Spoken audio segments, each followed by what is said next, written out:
So, part three of going through my family ancestry, I found a site called FamilySearch.org, and it gave ancestors I didn't know about, but I'll show you. So, I took these screenshots, and you got me to my mom to grandma to my great grandma, and you keep on going down the line, and it goes to McDougal, what they talked about. And it changes in Ida Louise McDougal from Nathan to Hugh and to John. And there was the Johnny and Care from the previous video.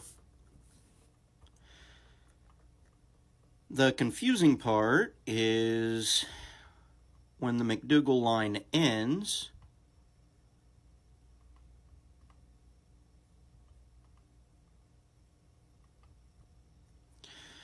Dougal McSummerled, the origin of the line of McDougal. And there's the Ragenhilder that the previous video was talking about. Then it goes into Norse ancestry. Halfdan, King Harald, or otherwise known as King Harald Fairhair, King Gudrod, and it looked like we have a line of kings all the way up until we had to move out of Scotland.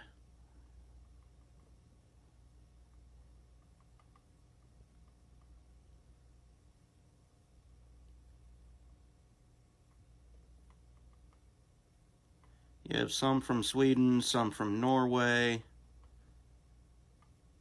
Denmark.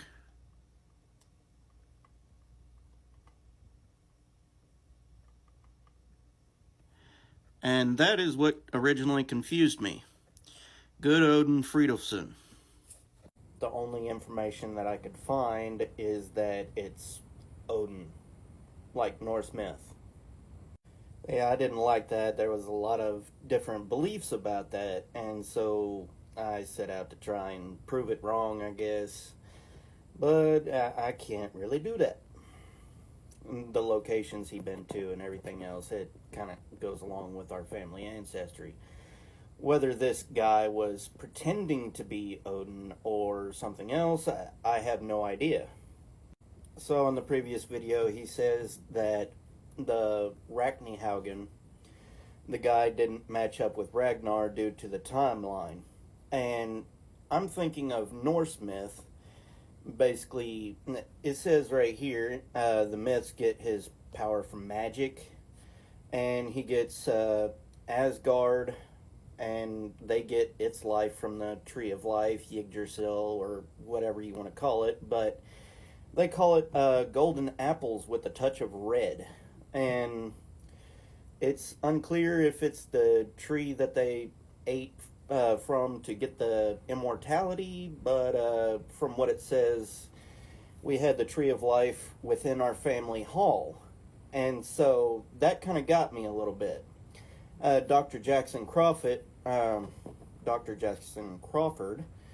puts it in chapter 2 of the Saga of the Volsungs. They were and the greatest of all those mentioned in ancient sagas, the greatest in wisdom and in all sports and all types of combat. Yeah, I don't have a wall. Martial arts, military. My dress blues from back in the day. King Volsung ordered a magnificent hall to be built with a large oak tree that stood in the middle of the floor, with its branches and beautiful blossoms weaving among the beams in the roof, and its trunk standing in the middle of the hall. They called this tree Barnstock. So say if my family line kept this tree as they traveled or something, it would be explainable if it was the Tree of Life, but most don't believe that. I don't know. Even in the Bible, there's a tree of life. Out of the ground made the Lord God grow every tree that is pleasant in the sight, good for food. The tree of life also in the midst of the garden, and the tree of knowledge of good and evil. The Hercules myth, in his 12 labors, he was in search for golden apples, the same as the Norse myth. And so you got to think this tree existed somewhere. Every myth comes from it. The question is whether they had kept the tree, and this is why, in some of the myths, they lived to be so long. Another name I found interesting is Halfdan Haraldsson. You can see like he's right there in the middle, and it says 590 to 650. Apparently, this guy was the guy in Vikings playing him. Some say he's legend and can't be real, but my question is, how is it showing up in my family tree, DNA, and everything else then? But, yeah. The marriage and date of death is right, actually, from what I found, and most of the family is right down to McDougal and our family. And I tried to look up the land he controlled to cross-reference it. And saying his family comes from Jutland. So I tried to look up Jutland, and Sweden didn't mark on the area, you know, where I showed you the pinpoint was for right here. Jutland. Okay. Going back to my genome link, and Jutland would still be in the area. So, to put it in perspective, it's within 100-mile distance of that hot zone, and ancient people migrated and traveled everywhere, especially the Vikings. So, would it prove with DNA and location that that would be my ancestor along with the family tree? I don't know. All the family, including the location, is correct, along with the birth and death dates, and adding my DNA to 62.2% with this area. And so I encourage anyone to look up what they see and see what you can find about it and see if you can disprove it, because I'm having a hard time doing it. Cross-referencing Dr. Jackson Crawford's book, I took a screenshot out of that. Odin, Siggy, River, Volsung, Sigmund, Signy, and then it goes all the way down to King Harald Fairhair. So there was Sigurd that was pictured.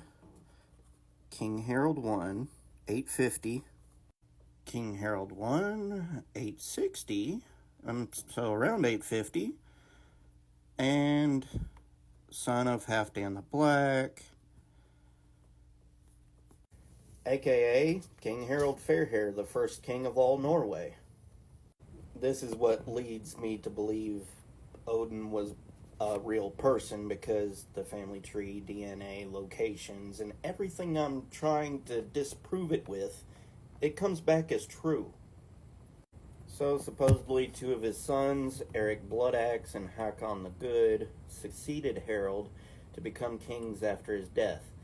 Much of Harald's biography is uncertain. A couple of praise poems by his court poet, Thorbjorn, Horkloffi, survive in fragments, but the extant accounts of his life comes from sagas set down in writing around 3 centuries after his lifetime. His life is described in several of the king sagas, and none of them older than the 12th century. Their accounts of Harald and his life differ on many points, but it's clear that in the 12th and 13th centuries, Harald was regarded as having unified Norway into one kingdom. And so he was the first king of all Norway. Since the 19th century, when Norway was in a personal union with Sweden, Harald has become a national icon of Norway and symbol of independence. They even have a monument erected to where he's the tallest sword, because he was the first one. So at the turn of the 21st century, a few historians have tried to argue that Harald Fairhair did not exist as an historical figure, but Old Norse har translates straightforwardly into English as hair, but fagr, the adjective of which fagris is a form, is trickier to render since its meaning fair, fine, beautiful, without the moral associations of English fair as opposed to unfair. And I'll do a little more about King Harald Fairhair in the next video.